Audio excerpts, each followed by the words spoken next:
Olá pessoal, meu nome é Mariana e hoje a gente vai continuar a falar sobre as licitações.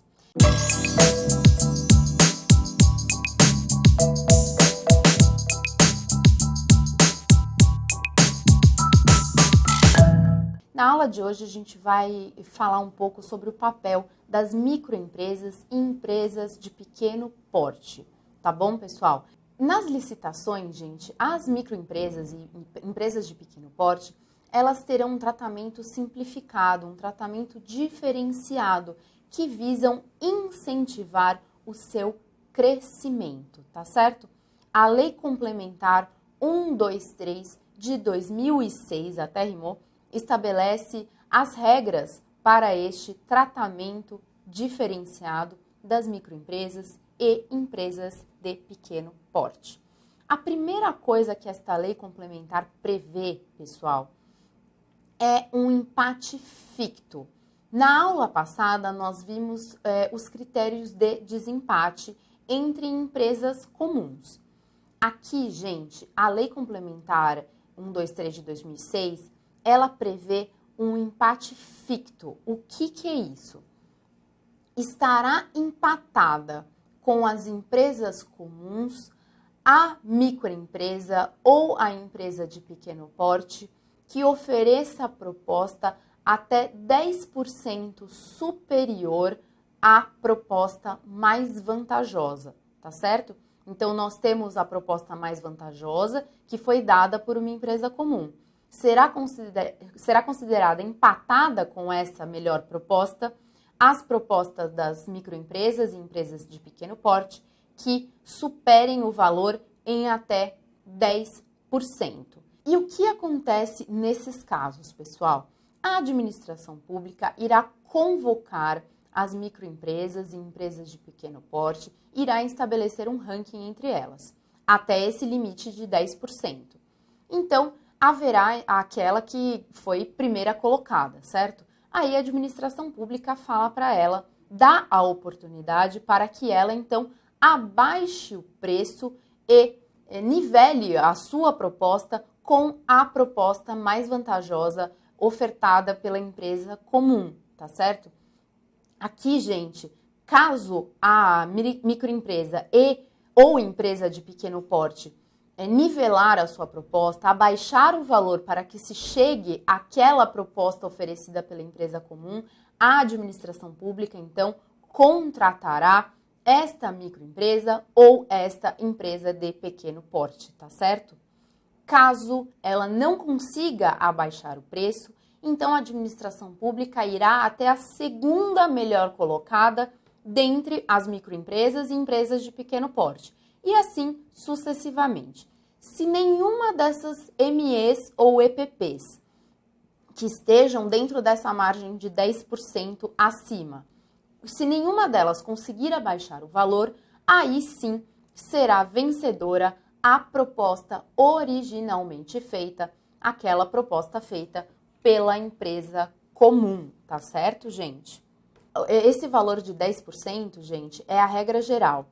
Caso a modalidade de licitação seja o pregão, essa porcentagem abaixa para 5%, tá bom? Regra geral, a diferença deve ser de até 10%. No pregão, a diferença deve ser de até 5%, tá certo? E também essa lei complementar, ela prevê outras formas de incentivo desse tratamento diferenciado. Então, ela prevê hipóteses em que serão feitas licitações apenas envolvendo MEs e EPPs. No caso aqui, o valor não pode exceder R$80 mil. Esta lei também prevê a obrigatoriedade de subcontratação de até 30% do objeto da licitação a microempresas ou empresas de pequeno porte. E também esta lei complementar também prevê que no caso do objeto da licitação ser um bem divisível, ela prevê que, então, que até 25% deste bem divisível será atribuído às microempresas e empresas de pequeno porte. São sempre medidas com o fim de incentivar o crescimento dessas empresas, tá bom, gente? Para solidificar a nossa economia, tá certo? Mas existem casos, gente, que esse tratamento simplificado, esse tratamento diferenciado, eles não poderão ocorrer, tá certo? E quais são essas hipóteses? Vamos comigo aqui na tela para a gente entender melhor. Não se aplicam os tratamentos diferenciados e simplificados quando tais tratamentos não estiverem previstos no edital, não houver, no mínimo, 3 fornecedores enquadrados como MEs ou EPPs no local, capazes de cumprir as exigências do edital, o tratamento diferenciado ou simplificado não for vantajoso para a administração pública, ou, por fim, quando a licitação for dispensável ou inexigível, tá certo? Então, nesses casos, nesses 4 casos, não serão aplicados os tratamentos diferenciados e simplificados. Agora, um último dado aqui em relação às MEs e às EPPs. Pessoal, o valor das licitações em que foi aplicado esse tratamento diferenciado, esse tratamento simplificado, não poderá ultrapassar 25% do valor total licitado durante um ano. Então, o valor das licitações que foi aplicado esse tratamento diferenciado não pode ultrapassar 25% do valor licitado durante um ano inteiro, tá certo? Muito bem, agora a gente vai partir para outra matéria que diz respeito à revogação e à anulação das licitações. Pessoal, as vedações em relação às licitações estão previstas no artigo 7 da Lei 8666. Artigo 7, tá bom? Desta lei. Então, a gente tem, em primeiro lugar, a revogação. Vocês já sabem muito bem o que é revogação, então a gente não precisa entrar em maiores detalhes.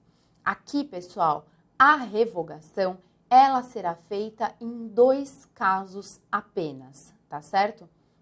O primeiro caso de revogação, pessoal, se dará em razão de um interesse público superveniente. Quer dizer, um interesse público que decorra de um fato superveniente, mas que seja forte o suficiente para justificar esta revogação, tá certo? Nesse primeiro caso, pessoal, há direito de indenização do vencedor, ok? O vencedor tem direito a ser indenizado no caso de revogação em prol do interesse público. Só lembrando que esse interesse público decorre de fato superveniente, suficientemente forte para justificar esta revogação, tá certo?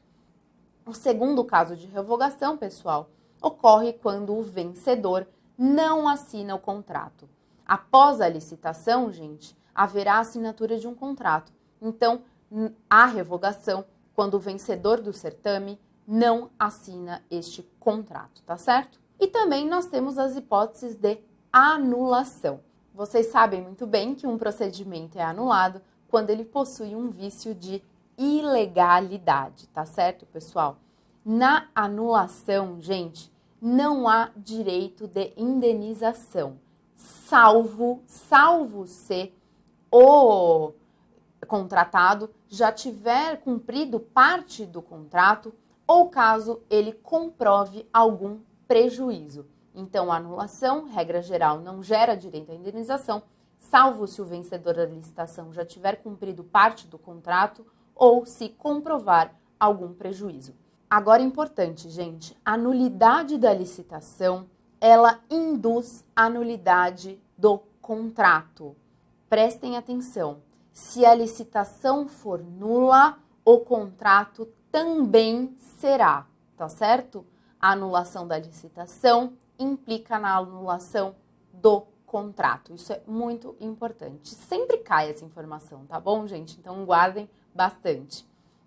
E, por fim, seja no caso de revogação, seja no caso de anulação, será permitida o contraditório e a ampla defesa com recurso administrativo em até 5 dias. Tá bom, pessoal? Hoje a gente fica por aqui e na aula que vem a gente vai terminar a matéria de licitação. Então, eu espero vocês na próxima aula.